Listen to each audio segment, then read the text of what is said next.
Hey everybody, thanks for tuning in to my second video for my YouTube channel. If you didn't get a chance to watch the first one, it's on the channel, so I'd appreciate if you want to go back and watch that. Please like the videos and subscribe to the channel. That would mean a lot to me.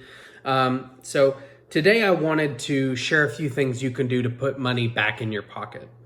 Now, some of you may know all of the things I'm going to talk about. You may know one or two things. That's really great. I'm glad that you know those things. But I'd still appreciate you sharing the video, even if it's something that you already know. Because what I found is a lot of people aren't aware of these things that they can do. And like I said, I'm wanting to spread information and promote financial health. So if you could share those videos, I want to do that for everybody, not just people that work with me. So if you could please share these videos, that would mean a tremendous amount to me. So let's hop right in. Number one is taxes. We all love taxes, right? Of course not. But most people do love tax season. The reason obviously is a lot of people get back a good chunk of money during tax season, money back from the government. Money from the government's great, right? Or is it? First, let's look at how much money we're talking about. So according to an article in Business Insider, the average person receives a tax refund of a little over $2,700. So getting a check for $2,700 every year is pretty sweet, right? Well, what if that check could be bigger? Let's say, for example, you make $40,000 a year. What if you could get a check back for $10,000 or $20,000? Heck, let's say every tax season you get a check for $40,000. Well, you can do that. That'd be awesome, right? There's a small catch, little disclaimer I want to let you know about. You won't get a paycheck during the year. Anyone who knew where that was going, by the way, you get 50 Shroot bucks. So good job. So that just demonstrates that the money you get back in a tax refund is just money that you overpaid the government. It's a zero interest loan paid to Uncle Sam. So how does knowing that put money back in your pocket? Well, what if you didn't overpay the government by so much? Well, that's an option. You don't have to pay that much to the government. You just go to HR where you work or whoever does payroll and have them calculate what exemptions you need to take in order to receive a very small refund, maybe a couple $100. Obviously, you don't want to go too far in the opposite direction where you end up owing money during tax season, but that payroll person should be able to help you calculate exactly what that is. So let's talk about what that would actually mean.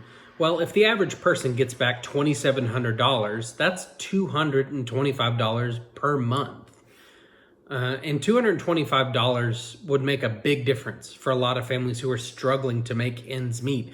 That could make a significant difference. It could save people from going into debt and putting money on a credit card for Christmas or vacation or car repair. But if you're in a situation where maybe you're not struggling, your current income is meeting your monthly needs, then there are several things you can do with this newfound income.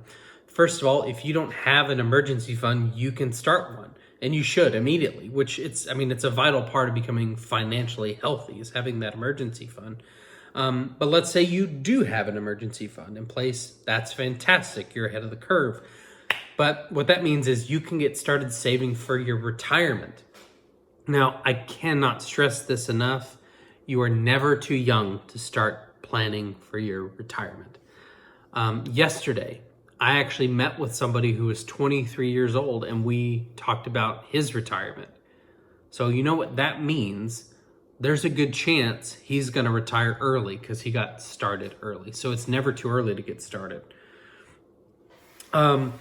If you want to know something, by the way, that'll kind of blow your mind, reach out to me and I'll tell you how much that $225 a month could grow over the next 20, 30 years. It's really fascinating how quickly that money can grow. So let's hop back over to taxes. Some people I've spoken to look at a tax refund as kind of like a forced savings plan, if you will. Maybe they'd like to save money, but they're not disciplined enough to do it. First of all, I will say I appreciate when people can recognize their weaknesses and find ways to overcome them. That's great that people can recognize that they don't have the discipline to do that. But there are some problems with doing that, using a tax refund as a savings plan. And I'm just gonna touch on one, which I think is the biggest one, is that while that money sits in Uncle Sam's piggy bank, the price of everything, gas, food, medicine, clothes, is going up. That's right. That's what inflation is. So by the time you get that money doesn't have the same buying power that it did several months before. So that's really losing money in a sense. So moving on to step number 2, car insurance. Yay, another thing that everybody loves to talk about. Now, how can I save you money on car insurance? Don't worry, I'm not going to tell you to call a Lizard or that 15-minute phone call can whatever. What I'm concerned about with today is your deductible. The average car insurance deductible is $500. So let's say you get in a wreck and you have to get your car fixed. You take the car to the mechanic and the mechanic says it'll cost $600 to fix this. Now let me ask, would you pay $500 or would you pay $600? If you can afford it, most people would pay the $600 because they don't want their insurance premiums to go up. Because once that goes up, it's not going back down. And so in reality, you didn't save any money having a $500 deductible. So what I want you to determine is what I call your mental deductible. And so what that is just at what point would you pay that deductible? I determined that my mental deductible was $1,000. So I called my insurance and changed my deductible and it lowered my payments. And if your mental deductible, if they don't have a deductible, like if it's $800 and they have $750, just get as close as you can. And so I saved a lot of money this year by doing that and shopping my insurance rates. And I'll touch on that here in a minute, but so determine what your mental deductible is, call your insurance company and see how it would affect your monthly premium. By the way, if right now you can't afford to do a higher deductible, like I said before, establishing an emergency fund should be priority 1. And once you have $1,000 in that emergency fund, I would go ahead and bump that deductible up to $1,000. I mean, some people have it as low as $100, $200, and moving that deductible, just doing that, can make a significant difference. Also, it's recommended to shop your car insurance every year because rates change, or you may have a wreck that was 5 years ago and it falls off. It's not going to be considered anymore. So that could change your insurance premium. And if you are interested and it's maybe time to renew or shop your insurance rates, let me know and I can give you a referral to a company that's great that I actually used. And they actually helped save me some money. Like I said, between changing my deductible and shopping this interest rate, I was able to save $60 a month. So $720 this next year I saved just by making a phone call. I actually spoke with a friend yesterday and she called that same company and they were able to give her the same coverage for home and auto insurance, both. And it saved her $95 a month or $1,100 for this year. So that's massive. Money back in your pocket. So that brings me to the third and final tip, which is budget mindfulness. This is kind of self-explanatory, but I want to hit on a few key things that can add up quickly. First of all, to be mindful of your budget, you need anyone? That's right, a budget. If you got that right, another 50 Schrute bucks. There are a lot of resources and things that you can use to keep track of your budget. Actually, one of my videos next month, I'm going to be doing like a review of some free budgeting apps and going to say what I think is the best and kind of break them down a little bit. So this month, currently I'm testing several apps so I can give you a good idea. As of right now, I'm testing EveryDollar, Mint, Good Budget, Pocket Guard, and You Need a Budget or YNAB. So those are the 5 that I'm going to be going over next month in a video. By the way, if you have one that I didn't mention that you really like, you think it's great, let me know what that is. And if I have time, I'll try to include that in the video as well. So once you have a budget, you have to stick to it, or else it's just a boring math game that you play by yourself where you lose every time. So no fun. For those who have issues staying disciplined with your budget, I have a trick. And it's simple. It's just keep your money separate. Let me break down an example to kind of show you exactly what I mean. So let's say your monthly bills, rent or mortgage, cell phone, credit card, loans, all those kind of things. Let's say they total $3,000 a month, just throwing out a number. Well, what I recommend is you have a dedicated account where all your bills are set up on auto pay, and that's all that account is used for. No shopping out of that account, no going out to eat, no gas, no groceries, just your reoccurring monthly bills. So on payday, whatever portion needs to go into that account for that pay period, you put that in immediately. Or actually, some employers will even let you set up an automatic deposit to more than one bank account. So you can immediately know, well, this paycheck, I need $1,500 to go into the account, and you can set that up with your direct deposit in a lot of places. Let's talk about gas. Let's say you need $100 every pay period for gas. Well, on payday, what you do then is you go and get a prepaid reloadable debit card. And you put $100 on that card, and that's all that card is used for. It's just gas. You don't use it for anything else. You do that with everything. You do that with your groceries, get a prepaid card. You do that with entertainment, get a prepaid card. I think one of the biggest mistakes people can make is using their general bank account that has all these other things going out of it for entertainment, because that's the thing that gets away from people quicker than anything. And by the way, entertainment is not just going out to eat and going to the movies. It's going to Starbucks or going shopping or all these little things that we don't think of that add up really quickly. So have a dedicated card. And so when that card runs out, you're out of your entertainment budget, and that'll help you stay on top of that.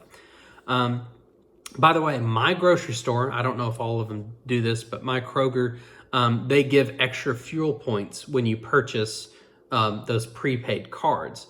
So my gas is also going to end up being cheaper. I'll save money on that as well. But by keeping your money separate, you're able to keep track of your spending better. Maybe you'll realize that gas has gone up and $100 isn't cutting it anymore. Then you have to add to that budget. You'll notice changes in your budget much easier versus if everything just comes out of one source, one checking account, and you'll be able to micromanage your budget and stay on top of things a little bit better. Going back to groceries, this is just a little small thing. But if you don't have a list when you go to the grocery store, I recommend to start making one, particularly if you're on a tight budget. If I go to the store without a list versus if I have one, 9 times out of 10, I'm spending more money without a list. Especially if I'm hungry, I'm going to spend a lot more money. Don't grocery shop while you're hungry. That's a PSA we need to let the world know. All right, let's talk about subscription services. First of all, make sure they are accounted for in your budget. I've spoken to people who don't include things like this in their budget because Netflix is only like $10. Well, you're wrong, because Netflix is $14.22, depending on what plan you have. So when budgeting, account for everything that you can. It doesn't take a bunch of extra time, and you'll be glad you did it. But in this day and age, everybody has subscriptions to something. Netflix, Hulu, Amazon, Spotify, whatever it is. And most people have multiple subscriptions. Well, how many of those are you actually using? How many people signed up for, I don't know, let's say, how many people signed up for Audible for the free download and forgot they had it, so they end up getting charged $16.37 every month for 6 months? I didn't do that. By the way, if you did do that, make sure you redeem your credits before you close your account. Pro tip. Also, if you do sign up for a free trial and have no intention of continuing the service, put the cutoff date on your calendar, or else that'll be something you'll forget about, and then that's a new monthly charge that you're just not aware of. My final point is to know your goal. Know what it is you're wanting to achieve. You know, people want to save, but that's not really that's not their goal. That's not the end goal. Is just to have money in the bank account. And I don't mean have a rough idea. Know exactly what your goal is. Write it down and carry it with you, and write down why you have that goal. To me, that's one of the most important things, and that's something that being an entrepreneur, that's one of the main things you hear is know your why. Know your why. Well, that applies to everybody. Know why you do what you do, and that'll help you do it and help you stay on track. So keep that in the front of your mind, and know what that would mean for your family if you stuck to what you wanted to do. Which actually ties into next week's topic, which is, what is a financial needs analysis? Well, that's going to help you determine what that goal actually is. We're going to talk all about it. We'll even do an example to show you just how powerful a tool it is. If you want to know more about it, tune in next week. Or if you're too excited and just can't wait, shoot me an email and I'll do a personal one for you for free. One last thing before I sign off. I just want to say that I truly appreciate those that are watching. It means the world to me, and I sincerely hope that people can learn something from this, and that it can make a difference for you and your family. So I really appreciate that. Please like and subscribe again. That would mean a lot. Thanks for taking time to work on your financial health. I'll talk to you next week.